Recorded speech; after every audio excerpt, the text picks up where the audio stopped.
Waheguru Ji Ka Khalsa, Waheguru Ji Ki Fateh. Welcome to the segment of Khoj Gurbani's a-sabad-a-day.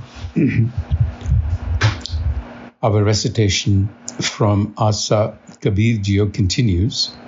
These are compositions of Kabir Ji in the Rag Asa, 37 in number. We will be reciting the 29th. Roja Dharai Manavai Alah. In this passage, Kabir Ji takes on the Muslim Qazi, much like he does with the Hindu Pandit, for their hypocrisy and religious fanaticism.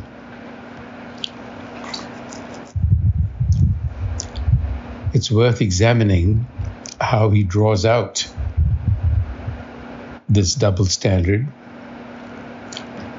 and how he instructs not only the Qazi but the world at large on what true Gurmat is.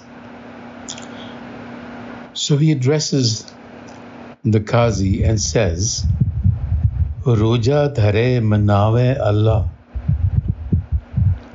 a-sabad-a-day ji sangara. Roja Dharai. Dharai is to adopt, to seek the support of, and Roja, of course, is the Muslim ritual fasting that he's referring to. So he says, you have adopted ritual fasting, Manavai Alah, and by doing that, you hope to please Allah. Manavai Alah. But a-sabad-a-day ji sangara. There's a but here. At the same time, he says, you have no qualms about killing life. Ji sangara. Sangara means to kill. A-sabad-a-day for your palate, for your own pleasure. You have absolutely no hesitation in killing. But here you are engaging in ritual fasting, withdrawal.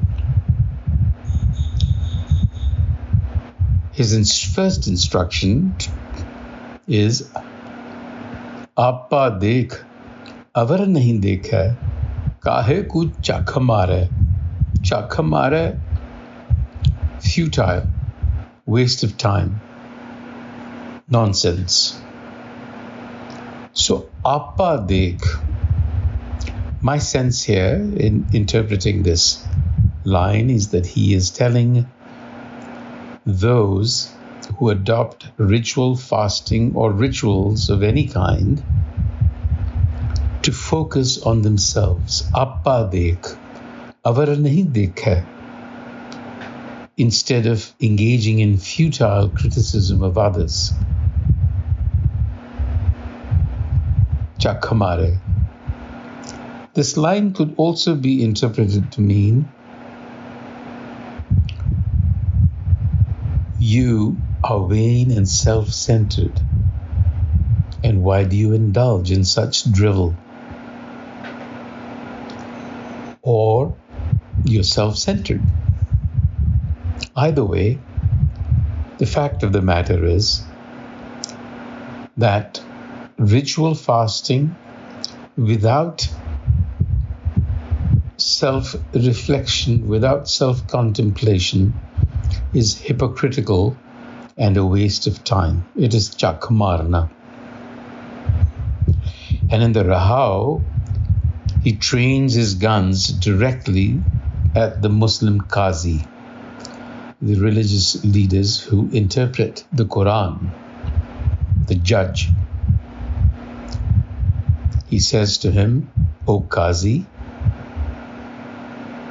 Qazi Sahib ek.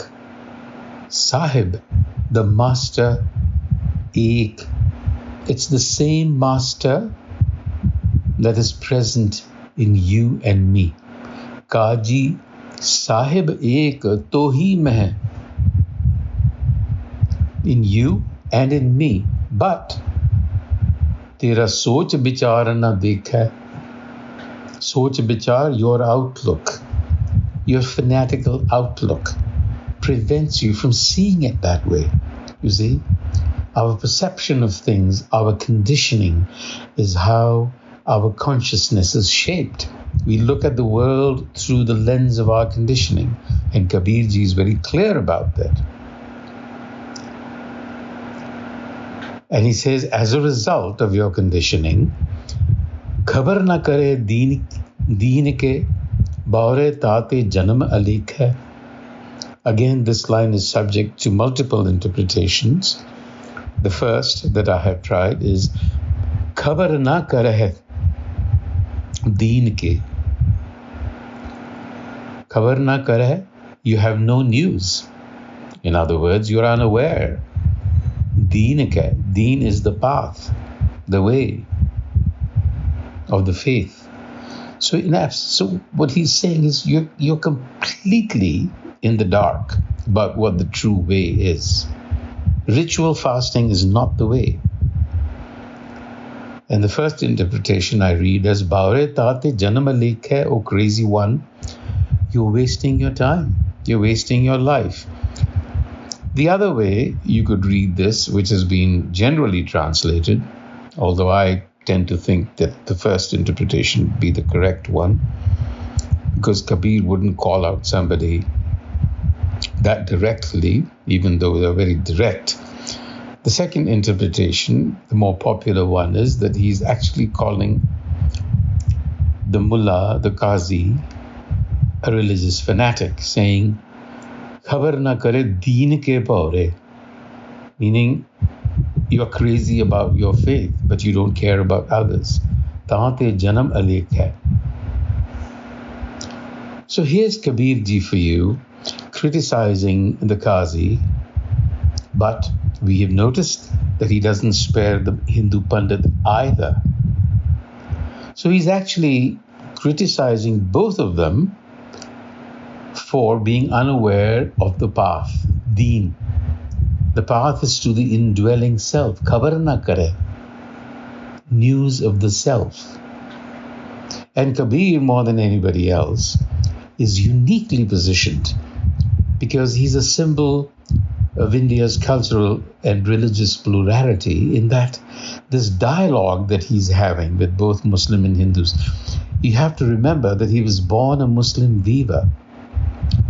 And yet he engaged not only with the Sufis and the Muslims, but with the Tantrics, with the Nathpanthis. And very significantly, we have to remember that he actually adopted Ramanand, a Vaishnav, as a guru. But through it all, he remained fiercely independent, which is the message for us. You have to engage with the world. You cannot be blind to others, but you have to remain fiercely independent. He goes on to say to him, Sach kateb bakhanne Allaho nar purkh nahi koi. The Semitic scriptures proclaim the truth about Allah. And the truth is that it has no gender, male or female. Nar purkh nahi koi. Or, again, the beauty of Kabir's language usage, you could say, Sach kateb bakhanne Allah nar purkh nahi koi, that the truth about Allah is that it makes no distinction between man and woman, and both would be accurate. Allah is neither male nor female, nor does it make a distinction between man and woman. So this sutra, this line, is equally applicable, and that is the beauty of Gurbani, that it touches a spectrum of meanings. Further on, Kabir warns the Qazi, Pade gune nahi kach baure. Again, he's calling him the crazy one. Jo dil mein khabar na hoi. To read and to reflect is of no value if it does not lead to self-awareness. What is the point of scriptural learning if it does not show you the path to the indwelling self within? Then it is a mere babble. it doesn't really mean anything. And Kabir then explains to him that the scriptures are teaching us. What are they teaching us? Allah ghaib sagal ghat bhitar hirde leho bichari. This is the concept of al-ghaib in Islam, which says that the Creator is concealed, ghaib, not visible, is unseen. Sagal ghat bhitar, in every form. Ghat is a form. So it is concealed in every form. You have to realize that it is beyond this form.